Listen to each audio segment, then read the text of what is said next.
శ్రీ గురుభ్యో నమః. హరి ఓం. జై శ్రీకృష్ణ.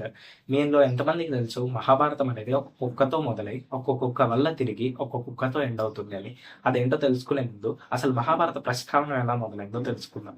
నిన్న తెలుసుకున్నాం కదా వేదవ్యాస మహర్షి గురించి. ఆయన శిష్యుడే వైశంపాయనుడు.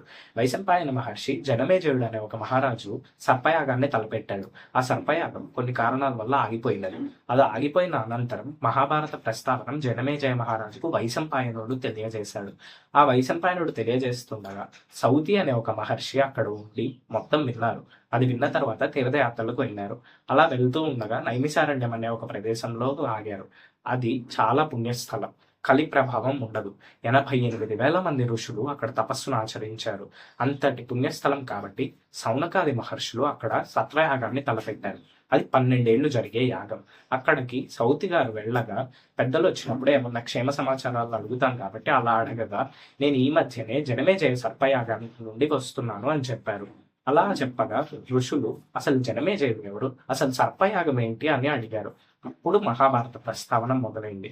కాబట్టి అసలు రేపు జనమేజయుడు ఎవరు, అసలు ఆ కుక్క స్టోరీ ఏంటో తెలుసుకుందాం. రాధే రాధే.